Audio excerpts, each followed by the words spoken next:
मैं नरेश कुमार जांगड़ा हंस वास्तु शक्ति चैनल की पाठशाला में आपका हार्दिक स्वागत करता हूँ। पहले के घरों में मैंने देखा आजकल क्या कर रहे हैं। पहले के घरों में कॉमन चीज होती थी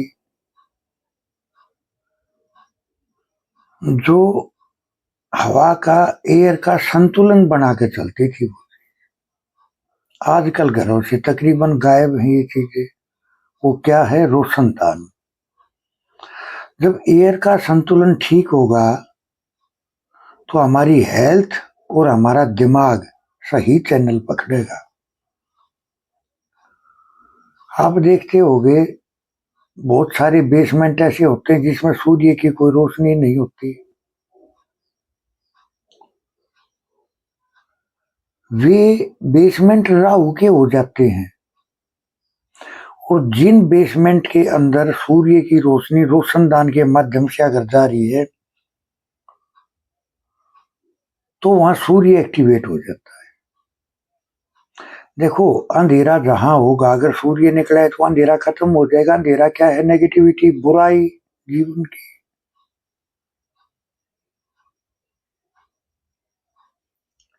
तो ये जो रोशनदान का जो एक होना चाहिए, हकीकत में मैं तो ये कहूंगा आप सबसे पहले अपने क्लाइंट को रोशनदान के लिए और उसकी रिपेयरिंग और उसका मेंटेनेंस है ना, ये दो सलाह देके चले। और फिर देखो कैसे मकान मालिक को बूस्ट मिलता है। कहीं दरारें हैं, सीलन है, पपड़ी है, धुआं है, पड़ोस से धुआं निकल रहा है, कोई फैक्ट्री है वहां, कोई मंदिर है आसपास में। देखो, प्लॉट खरीदते वक्त किन किन बातों का ध्यान करना चाहिए। कोई शमशान घाट ना हो पास में, कोई थाना ना हो,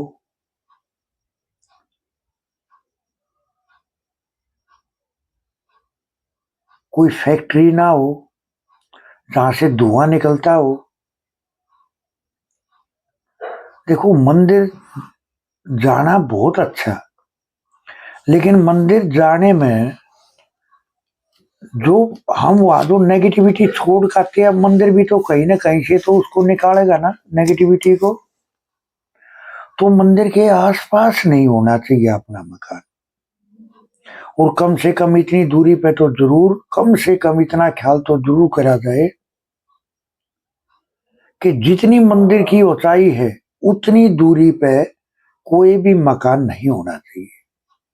वरना मंदिर के ऊपर जो कलश लगा होता है वो राहु होता है, और जिस मकान के ऊपर भी उसकी छाया चलेगी वहां के सारे पॉजिटिविटी को खत्म कर देगा। ये जीवन के अवसर रुक जाएंगे, जीवन में बीमारियां प्रवेश कर जाएंगी, काम नहीं बनकर चलेंगे, एक मान सम्मान नहीं होगा। एक यानी तमस में कन्वर्ट हो जाते हैं एक तरह से वो मकान भी और इंसान भी। कोई हॉस्पिटल नहीं होना चाहिए। प्लॉट खरीदते वक्त ये थोड़ा सा ध्यान करना चाहिए, कोई कट नहीं होना चाहिए कहीं भी। या तो चकोर हो या रेक्टेंगुलर हो, उसमें डिजाइन देने के चक्कर में, एयर देने के चक्कर में देने तो चाहिए रोशनदान, और दे देते हैं कहीं से कट मार दिया, वहां खिड़की लगा दी। ये जो चीज होती है, अब आप एक बात विचार करके बताओ, अगर हमारी बॉडी में कहीं से कोई हिस्सा बड़ा हो, कोई छोटा हो या कहीं कट हो, तो क्या हम ठीक मूवमेंट कर पाएंगे? सेम ऐसे ही मकान है, कट ना हो, कोई हिस्सा बड़ा हुआ ना हो। फैक्ट्री में भी इन चीजों का ध्यान करना चाहिए भाई, कोई कट ना हो, कोई हिस्सा बड़ा हुआ ना हो।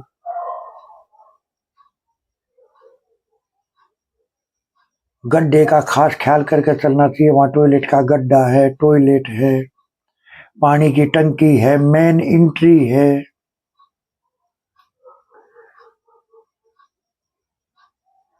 वहां की मिट्टी कैसी है।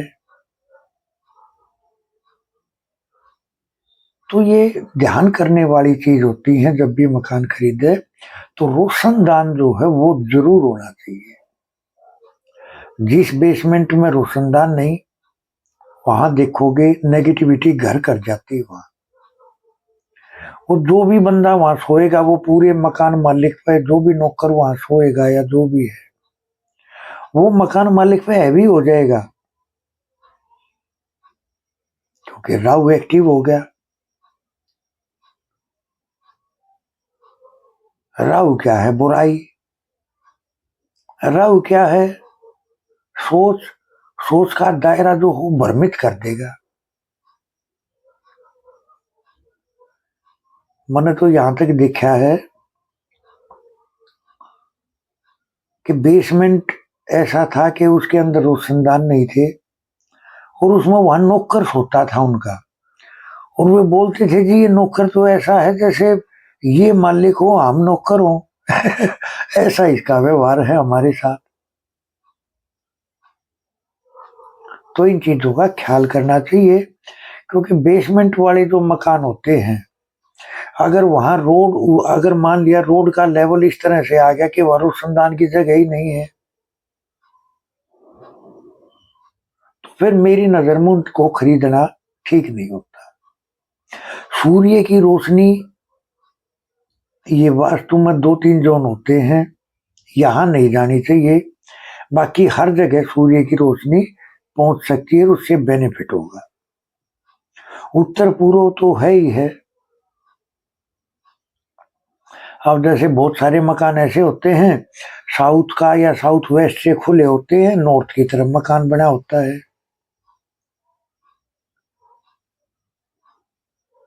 इन मकानों में क्या होता है, जो साउथ वेस्ट या साउथ की तरफ से खुला है, यानी आगे खुली जगह है, पीछे मकान बन रहा है, पार्क है आगे, ऐसे मकानों में मैं कहूंगा बर्बादी के रास्ते खुलने शुरू हो जाते हैं, जीवन के हर क्षेत्र से, जीवन के हर क्षेत्र से, क्योंकि हर दिशा का अपना प्रभाव है। खैर, तो ये होना चाहिए कि पार्क का भी थोड़ा ख्याल करें, भी साउथ वेस्ट की तरफ पार्क ना हो, क्योंकि साउथ वेस्ट की तरफ, अगर आपके प्लॉट के साउथ वेस्ट की तरफ पार्क होगा तो आपके रिश्ते, आपकी स्किल, आपकी स्टेबिलिटी को उखाड़ देगा। तो इस तरह से, बाकी खैर कमेंट लेते हैं। किसी ने कहा मेरे पति के दाएं हाथ में कंपन होता है, घर के कौन से जोन चेक करें? देखिए, कंपन होना कई वजह हो सकती है, लेकिन मेरा ऐसा मन जहां तक भी देखा तो एनएनई और एनई जब ये प्रभावित होते हैं तो ये समस्या आ जाती है। या 1% सेंटर, अगर 99% ये तो 1% सेंटर, क्योंकि जब केतु प्रभावित होता है तो ही गंभीर बीमारियां जन्म लेती है। ये एक तरह से दिमाग की फंक्शन का सही रूप से काम ना करना, जैसे शराब की लत है, उसने अचानक छोड़ दी तो भी ये कंपन की अवस्था हो जाती है, क्योंकि मैंने भी देखा 2-3 जगह पे कि उनको ये समस्या थी। एनएनई और एनई, अगर यहाँ दिक्कत होगी या इसके स्वास्थ्य में दिक्कत होगी, दोनों के में, क्योंकि कहीं से भी हिट आ जाता है ना, अगर इसके स्वास्थ्य में दिक्कत होगी तो ही ये समस्या होगी, वरना नहीं होगी। अब आपको क्या करना चाहिए? आपको जो केतु वाली, जो मैं इमली की रेमेडी बताता हूँ, मेरे कई वीडियोज में है, वो आप देख लियो। आप अगर ये खिलाना शुरू करोगे, उनकी बुरी आदत और उनकी ये बीमारी दोनों चीज ठीक होनी शुरू हो जाएगी। तो ये जोन चेक करने या इनके स्वास्थ्य चेक करने बहुत जरूरी होते हैं। किसी ने कहा मेरा घर साउथ फेसिंग है, साउथ साइड में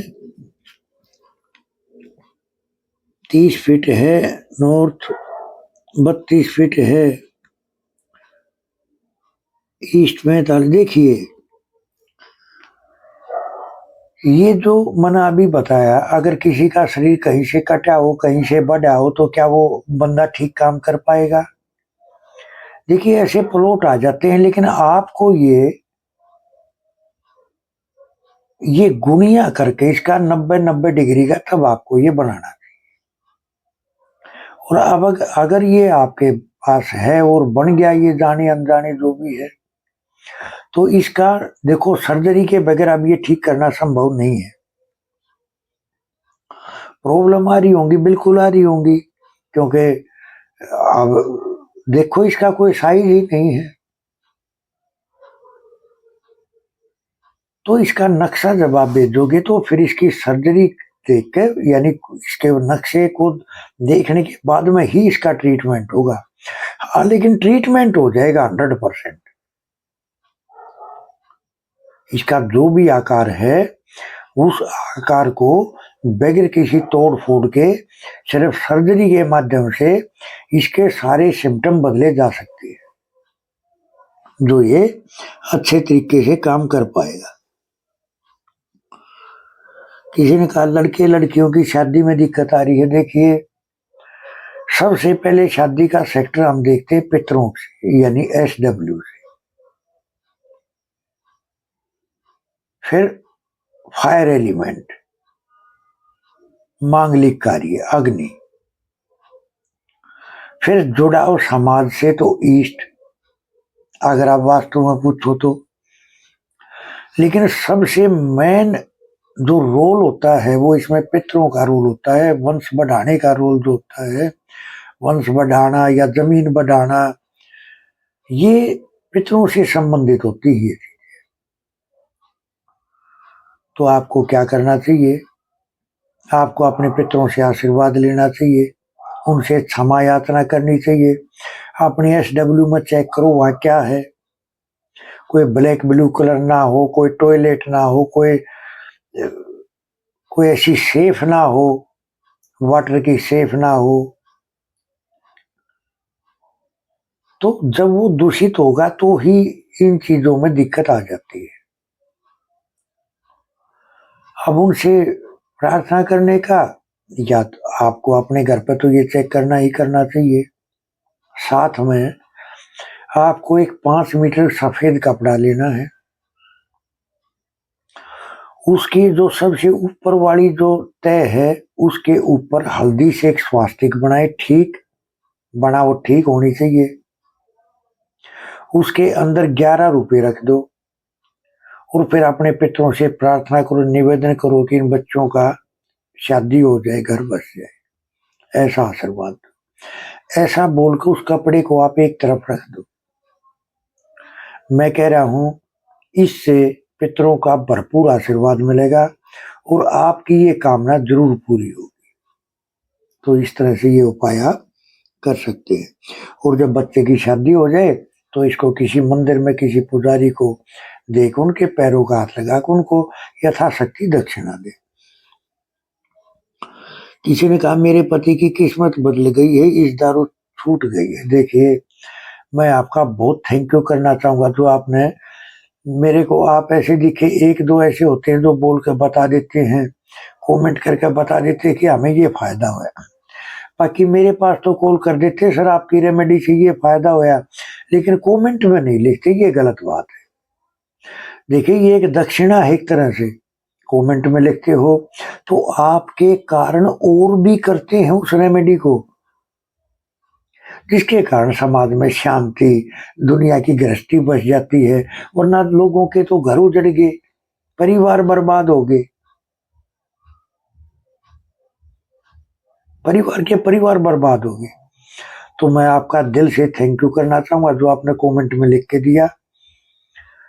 और मंत्र बड़ा अमोघ है ये, तो ये जरूर करके चलना चाहिए। इसके बहुत पॉजिटिव रिजल्ट देखने को मिले। मैंने जितने भी क्लाइंटों को दिया उन सबको इससे फायदा हुआ। तो आपका बहुत थैंक यू है, इससे औरों को भी सीखने को मिलेगा। किसी ने कहा मेरे पति देवर रास्ता भटक गए हैं, नकारात्मक घर का माहौल है, साउथ की वॉल में कट है, ईस्ट में घर का मंदिर है। देखिए साउथ की तरफ से ही अगर कट हो गया, साउथ क्या है, नेम फेम। देखो जब अगर आपको इतने ही नकारात्मक अगर प्रभाव देखने को मिल रहे हैं, आपने कहा ईस्ट में मंदिर है, दोनों पोजीशन बिल्कुल गलत है, और ये नक्शा बगैर तोड़ फोड़ के एक ही तरीके से ठीक हो सकता है। आप हमारे से मैप शेयर करोगे, हम आपको कंप्लीट गाइड करेंगे कि इससे कैसे इस समस्या से छुटकारा पाया जाए, क्योंकि ये वास्तु की समस्या बड़ी गंभीर और गहरी समस्या है। ये जब कोई एरिया कट जाता है तो आपको मैप शेयर करना चाहिए। किसी ने कहा सर घर के एनडब्ल्यू में टॉयलेट नहीं है लेकिन चमड़ी के रोग हैं। देखिए सर, एनडब्ल्यू में टॉयलेट नहीं है और फिर भी चमड़ी के रोग हैं, तो इसके और भी कारण हो सकते हैं, जैसे घर में पपड़ियों का बनना, दरारों का आना, या दरवाजे का फर्श से छू कर गुजरना, या फिर उस जगह की ग्राउंड एनर्जी उसी पॉइंट को डिस्टर्ब कर रही है, जिसके कारण ये समस्या आपको बन रही है। सिर्फ बगैर कारण के तो कुछ होगा ही नहीं। अब सारे संसार को थोड़ी है चमड़ी का रोग, आपको ही क्यों है, कोई ना कोई कारण है, तलाश करोगे जरूर मिलेगा। वैसे चमड़ी के रोग, सर ये राहु इनबैलेंस हो जाता है तब ये रोग बढ़ता है।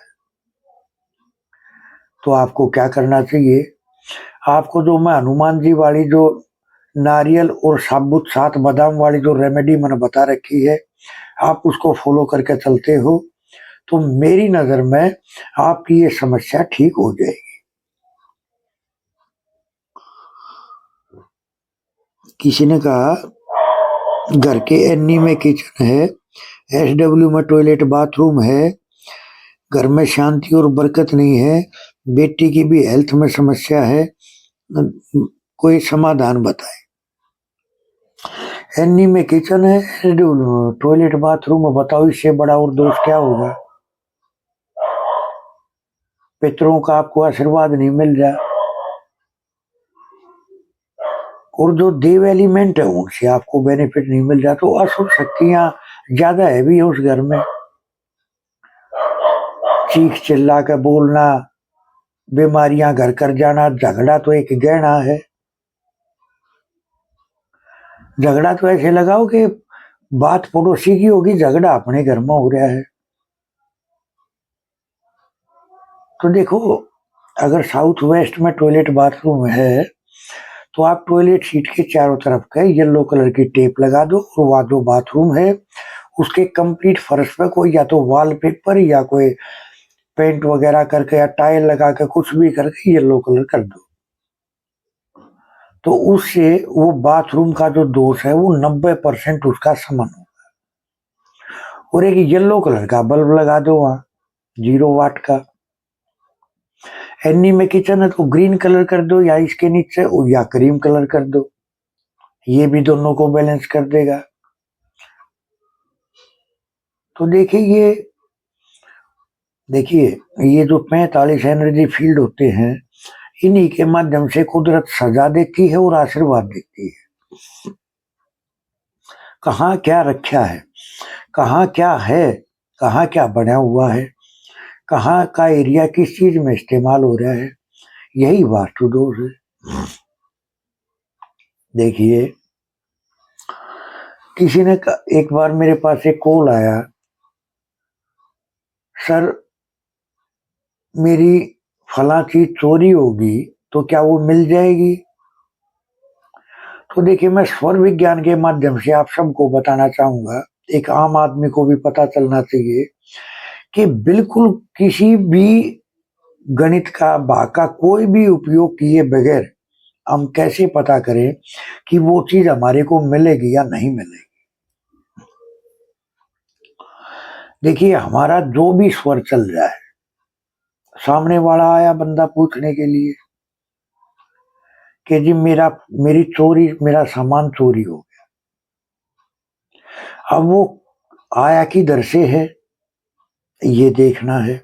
जो आपका स्वर चल रहा है, क्या वो उसी साइड से आकर वहीं बैठ के आया, आपके उसी तरफ खड़ा हो गया, तब सवाल करा, तो इसका मतलब उसकी चीज मिल जाएगी, लेकिन 90%, 100% कब मिलेगी? जब उससे भी पूछना है सर आपका क्या स्वर चल रहा है, अगर उसका भी वही स्वर चल रहा हो तो वो वस्तु मिलने की 101% चांस हो जाते हैं। और जो खाली स्वर से पूछता है या खाली स्वर से आके बैठ के बात करता है तो वो सामान नहीं मिलता, उसका काम नहीं होता। इस ट्रिक से आप किसी को भी एक अपना बना के अपना काम करा सकते हो। स्वर विज्ञान बड़ी अनोखी साइंस है ये। देखो सर, सांस है तो आस है, यहीं से खेल शुरू है और यहीं से खत्म है। देखिए, माँ पार्वती ने सवाल करा था शिव भगवान से कि हे भोले बाबा, ये बताओ आप इस सृष्टि को कैसे कंट्रोल करते हो। जब माँ पार्वती को शिव भगवान ने बताया था कि मैं स्वर विज्ञान के माध्यम से, पंच तत्वों के माध्यम से मैं इस पूरी सृष्टि को, कायनात को कंट्रोल करता हूँ, तो स्वर विज्ञान एक बड़ा अनोखा विज्ञान है। ये मैंने एक मेन पॉइंट बताया। अगर आपके पास, चलो वो तो आके बैठ गया, अगर फोन आए तो कैसे देखें। अब आपके पास फोन आया, आपने फोन को उठाया, आप तो स्वर के जानकार हो, आपने फोन उठाया उसी हाथ से। सामने वाले ने पूछा कि जी मेरा फला सामान गुम हो गया, क्या वो मिलेगा?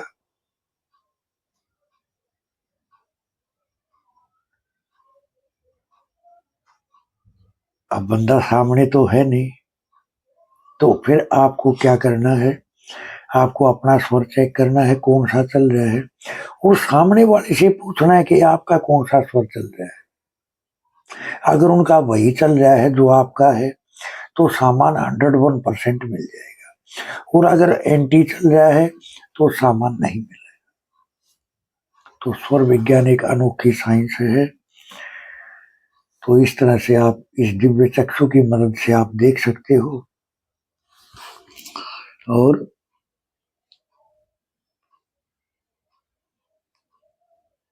तो इस तरह से ये जो भी शादी के, जमीन के, ये जो भी काम होते हैं, ये सब पितरों के माध्यम से होते हैं, पितरों के आशीर्वाद से होते हैं। पितृ कौन है? जिंदा पितृ कौन है? हमारे माँ बाप जो शरीर में है, और जो चले गए वो भी हमारे पितर हैं। तो जिंदा जो हाजिर है उसकी सेवा अगर हम करेंगे तो जो अपने मुख से वो आशीर्वाद देगा, खुश होकर वो फलीभूत होगा। तो ये संस्कार जरूर सीखने चाहिए। खैर, एक जिक्र मैं और बताऊंगा आपको।